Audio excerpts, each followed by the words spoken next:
So hello students, welcome back to another new video. तो finally direct second year engineering का जो allotment letter है वो अब रिलीज हो चुका है एंड लॉगिन में भी अभी आपको जो ऑप्शंस है वो देखने को मिलेंगे। अगर आपको कॉलेज लगा है तो लॉगिन में क्या ऑप्शन आएगा, अगर आपको कॉलेज नहीं लगा है तो क्या लॉगिन में आपको ऑप्शन दिखेगा, ये सब कुछ मैं आपको लाइव इस वीडियो में जो है वो दिखाऊंगा।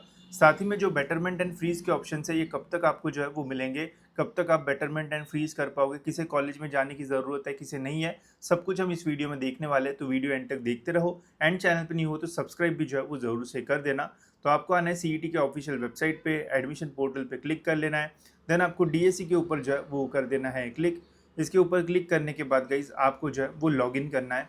लॉगिन करने के बाद यहाँ पे आने के बाद इस पर क्लिक करके टेक्निकल एजुकेशन पे क्लिक करके डीएससी पे जो है वो आपको कर देना है क्लिक।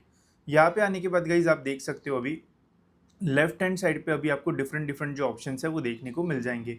अब ध्यान से सुनना, यहाँ पे हमारा कैप वन का अलॉटमेंट का अपडेट, अगर इसके ऊपर आप क्लिक करोगे तो यहाँ पे आपको दिखेगा कि आपको कैप राउंड वन में कौन सा कॉलेज जो है वो अलॉट हुआ है। जैसे इस स्टूडेंट को आप देख सकते हो, इसका चॉइस कोड ये है एंड इंस्टीट्यूट कोड आप यहाँ पे देख सकते हो एंड कॉलेज जो लगा है वो ये है, कौन सी ब्रांच उसको मिली है तो वो आप यहाँ पे देख सकते हो। सीट टाइप यहाँ पे जो है वो दिया गया है, ठीक है। अब ये जो है वो लड़का है, ठीक है, और इसे जो सीट टाइप है वो लेडीज एससी का जो है वो मिला हुआ है। तो इसका मीनिंग कुछ भी नहीं है, इससे टेंशन लेने की ज़रूरत नहीं है। जो सीट टाइप है वो कोई भी जो है वो मिल सकता है। अगर आप ओबीसी कैटेगरी से हो, अगर आपको ओपन का सीट टाइप मिलता है तो डरने की बिल्कुल ज़रूरत नहीं है। आपको ओबीसी की ही जो फीस है वो पे करना पड़ेगा। एंड एक चीज़ जो मैंने नोटिस किया एंड मैंने आपको पहले ही जो है वो अवेयर किया था कि इस साल डीएससी का जो कट ऑफ है वो इंक्रीज़ तो होगा ही, साथ ही में जो हाइयर रेंज है वहाँ पे ज़्यादा इंक्रीज़ होने के चांसेस है। एंड वही हुआ, जितने भी लोगों का अच्छा परसेंटेज था, जो भी एक्सपेक्टेड कॉलेज था वो उन्हें नहीं लगा, थोड़े नीचे वाले कॉलेजेस ही जो है वो लगे। एंड मैंने बार बार मिनी काउंसलिंग में भी बोला था कि आपको ऐसी लिस्ट बनाना है जहाँ पे आप बैकअप कॉलेजेस भी डालो, ताकि ऐसा ना हो कि आपको कॉलेज ही ना लगे। तो अगर आपको कॉलेज नहीं लगा है तो भी आपको सेकेंड राउंड में बहुत मेहनत करना पड़ेगा, ठीक है। तो ऐसे आप देख सकते हो आपको कौन सा कॉलेज लगा है, कौन सी ब्रांच एंड कौन सा सीट टाइप। साथ ही में आप में से काफ़ी सारे स्टूडेंट्स ऐसे भी होंगे जिन्हें कोई भी जो कॉलेज है वो अलॉट नहीं हुआ होगा। अब इस कंडीशन में हो सकता है गाइस कि आपके लॉगिन में जो है वो कैप वन अलॉटमेंट ऐसा जो ऑप्शन ही है वो देखने को ही जो है वो ना मिले, या फिर अगर ऑप्शन आएगा तो वहाँ पे नॉट अलॉटेड लिख के रहेगा।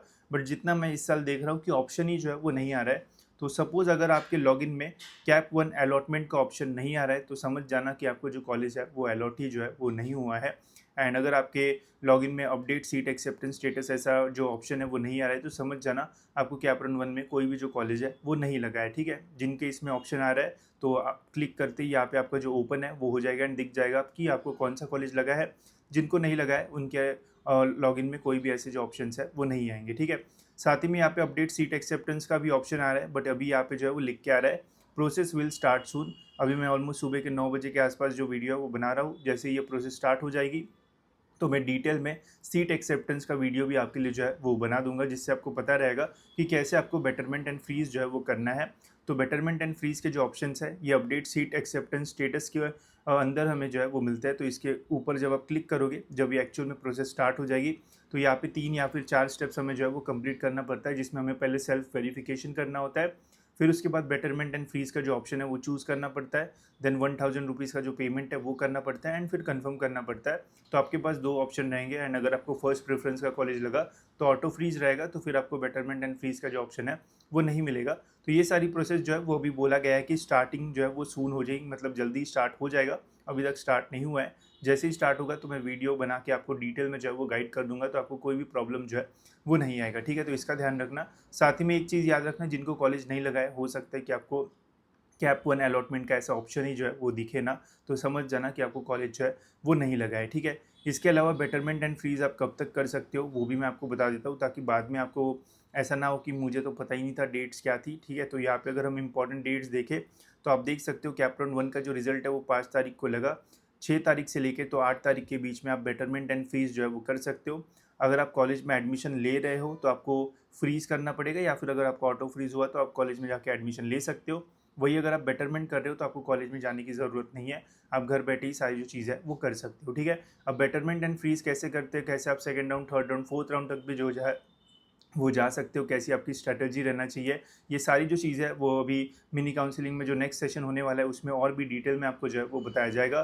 तो अगर अभी आपको जो है वो कॉलेज नहीं लगा है अच्छे परसेंटेज लाने के बावजूद भी, तो आप मिनी काउंसलिंग में जो है वो एनरोल कर सकते हो। यहाँ पे हमने काफ़ी सारी जो चीज़ें है वो पहले से ही डिटेल में जो है वो कवर कर रखी है, जिससे आपको काफ़ी हेल्प तो हो गई, साथ ही में आपको एक क्लैरिटी भी आएगी कि मैं सेकंड राउंड में, थर्ड राउंड में भी जाऊँगा तो कैसे मुझे बेटर कॉलेज जो है वो मिल सकता है, एंड कट ऑफ्स एंड वो सारी चीज़ें भी यहाँ पे आपको मिल जाएगी। तो बहुत ही ईजी आपके लिए जो है वो सारी जो चीज़ है वो रहेगी, ठीक है। बाकी जैसे ही सीट एक्सेप्टेंस का ऑप्शन आता है वैसे मैं आपको टाइम पे जो है वो अपडेट कर दूंगा। डेट्स भी मैंने आपको जो है वो सारी जो है वो बता दी है। इसके अलावा और कुछ डाउट होगा तो आप मुझे कमेंट सेक्शन में जो है वो पूछ सकते हो। एंड एक चीज़ याद रखना, इस साल कट ऑफ जो है वो इंक्रीज़ हुआ है, तो सेकंड राउंड की लिस्ट में अभी जैसी मिस्टेक की है वैसी मिस्टेक मत करना। बहुत सारे लोगों को बोलेंगे कि हम तुमको देंगे स्ट्रैटेजी। देखो सिंपल स्ट्रैटेजी होती है, जितना परसेंटेज हमें मिला है परसेंटेज के बेसिस पे कभी भी लिस्ट नहीं बनाने का, बिकॉज वो लिस्ट बनती है बेकार। आपका जो भी रैंक है, सपोज 3000 रैंक है तो 6-7 हज़ार तक के कॉलेजेस जो है वो डालो, आपको कॉलेज जो है वो मिलने के मैक्सिमम चांसेस रहता है। एंड प्रेफरेंस ही मैटर करता है, हायर जो अच्छे कॉलेजेस है वो ऊपर रखेंगे, नहीं लगे तो नीचे के कॉलेजेस लगेंगे। तो सिंपल चीज़ होती है। अभी तक अगर आपको नहीं समझ में आई तो समझ जाओ, नहीं तो फिर सेकंड एंड थर्ड राउंड में भी कॉलेज नहीं मिलेगा। तो डीएससी में मैनेजमेंट कोटा भी नहीं होता है, तो फिर बाद में बहुत प्रॉब्लम हो सकता है, ठीक है। तो ध्यान देना इन चीज़ों की। बाकी तो मैं आपको टाइम टू टाइम जो है वो गाइड करूँगा, एंड आप इसमें भी जो है वो एनरोल कर सकते हो, इससे भी आपको बहुत फ़ायदा जो है वो होगा, ठीक है। तो फिलहाल दोस्तों इस वीडियो में इतना ही, मिलते हैं ऐसी और एक इन्फॉर्मेटिव वीडियो में।